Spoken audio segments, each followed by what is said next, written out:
همین غیری حق. وای خونه داره، هستیه که داره، فرزند وقتی که داره فرزندش داره مینه. همسرش در خانه حق شوهر کن نداره، شوهر میخواد میرایه خونه میرایه دیگه شوهر میکنه.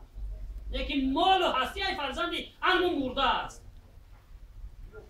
چه حال است که وقتی که میمرد و بعد از مردن این مدت نوزش هم هستی برادر میگیرد یا پدرش میگیرد یا دیگر او فرزندها خطی ولی همشون در کجا؟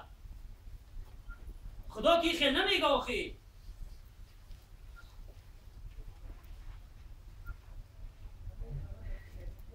و عاقل والدین چهارم شخصی که از رحمت خدا روز قیامت عقیب میماند کی است؟ عاقل والدین، کسی که پدر مادرش در حق او ناراضی است، کسی که 5 سالچی در اینجا میگرده یا 10 سالچی پدر مادرش خبر نگیرد.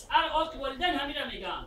کسی در اینجا 10 سال میگرده یا 5 سال به یاد پدر مادرش وای عاقل والدین است، از رحمت خدا روز قیامت به نصیب است. همین پدرها تا امروز ما را کلان کردن به خاطر چی؟ فقط ما بار در پشت مرسیدس بگردیم و تیاب انتظار و محتاج به خانه یک از دیگر. اون خدمتی که پدر برای ما و شما کرد امروز را طلب دارد. خدا میگوید برای اوته رضا ربک و رضا والدین، رضاگی پروردگار در رضاگی پدر مادرتون خدا میگه. کسی اگر پدر مادرش در حقش راضی نیست خدا او راضی نیست. 10 سال دوم یک انسانی بدین در اینجا میگیریم و در تاجیکستان یاد پدر مادر نمیکنیم، فقط در نزد خدا چجا میگیم؟ یا انسان هایی که زن دارن در همین مملکت ها و اوجا زن و فرزندشون به صاحب میپردازن، در 3 سال میروند، در 5 سال میرن، لااقل نه پول روی میره نه تلفن. به خدا روز قیامت همین انسان ها با مثل شل و کل و گم میخیزن در نزد خدا. همین همسرای ما و شما چخیلی غریزه شهوانی ما داریم، نفقه همسر، پدر، مادر، فرزندار دادنش فرض عینه باید بدیم. همین نفقه شبانه همراه به عهده ما فرض است. مثلا در اینجا گرفتیم 5 سال میسیم یا 3 سال میسیم وای اوری ندارد اوجه شود. غریزه شهوانی نمیخواهد. اکثری جانوری شبیه جامعه از دست ما و شما است آخی. او زنه 1 سال نرفتیم، 2 سال نرفتیم، 3 سال نرفتیم مجبور میشود که از روی گشنگی به بازار براید. و بازار برمد 1000 گرگ شکاری در شکار خود میغلطونندش.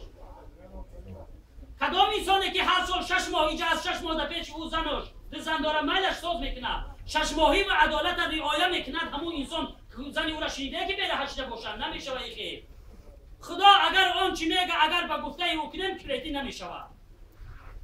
اگر آن چی که خدا و رسول میگه ما نمیکنیم در این صورت کلیتی میشه. 6 تا فرزند داره به زنا دست میزنه. امروز که ایرونا نعوذ بالله میفهمید به خسوری خودش میرسه، به هیورا میرسن، حتی پدر به دختر خود از روی فساد میرسه. از این قدر این فساد در این زمان است، نه در قوم نوح بود، نه در قوم ثمود، نه در دیگر پیغمبرها این قدر فساد نبود. از روی چی است؟ از روی که از قرآن ما دور موندیم. قرآن خدا هر چی میگوید به فایده ما گوش نمیکنیم. هر آیه قرآن به فایده ما سخن میگوید ما پیروی او نیستیم. همین سبب میشود که چی شه؟ کلیتی در جامعه میشود. در خطبه نکاح وقتی که ملایا که خطبه اصلی را میخونن که 6 ماه زن تو باید به نفقه نمونی، همین شرط قضیه قبول منی آره دوملا قبول اینم و قبول نکنی 6 ماه که اگر به نفقهش میدی و زن مخیره میگرده میتونه برای شوهر دیگه کنه. نفقه فقط پول نیست، نفقه شبانه را نفقه هستی، باید که برای قضیه زندگی کنی. و این پدر مادری تو در عذاب میغلطد از روی توی که در اینجا 3 سال چی نمیره، او زنک دیگه میآورد همون پدر مادری تو دیگه او را فایده میگیره که فرزند اون در کجاست. من چرا این قصار خدمت میکنم در شما و فرزند شما باری نمیآید برای اینجا. او انسان هایی که به خدا اگر همینجا زن داره 3 سال و 5 سال پدر مادرتون خبر نگرفته، پیش زنها و کلکای یکمتون نرفته، این نماز خوندن و جمعه خوندن شما بیکار است، بیفایده ای. چون که رضاگی خدا در رضاگی پدر مادر شماست. تا پدر مادر ما رضا نباشه عبادت ما را خدا قبول نمیکنه.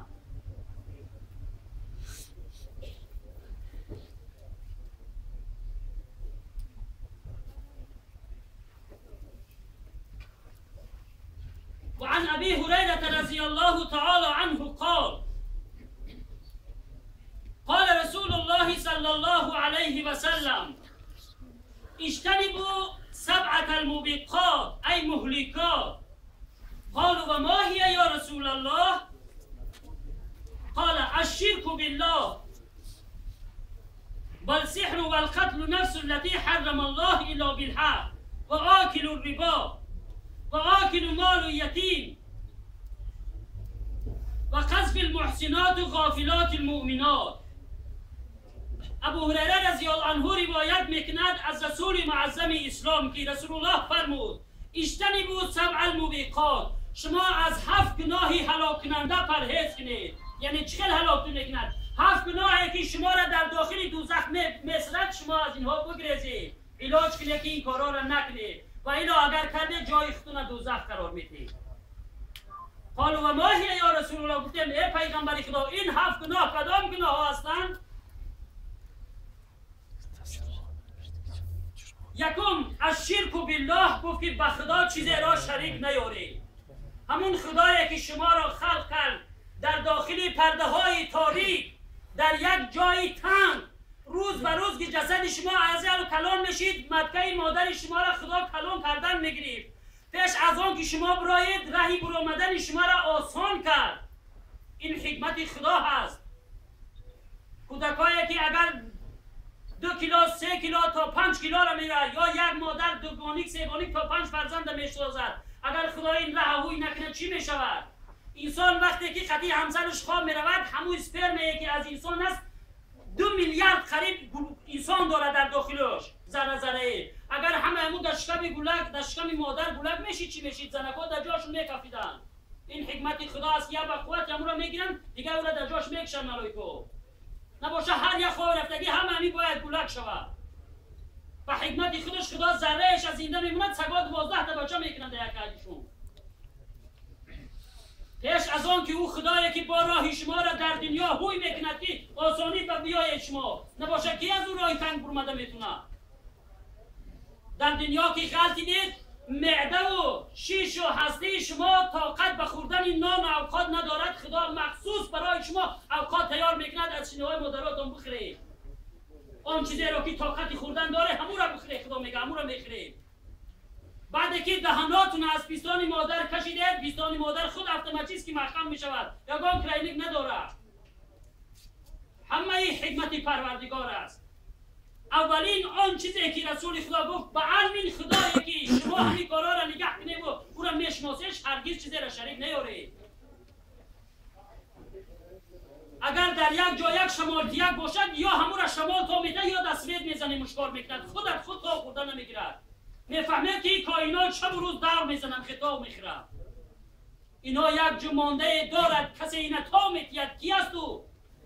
الله است. خدایی که صاحب ملک است. تبارک الذی بیده الملک و هو علی کل شیء قدیر. او خدای شما به هر چیز قادر است. از اینا هم چیزای خدای شما میراره که شما در حیرت عقل شما گرفتار نمیکند.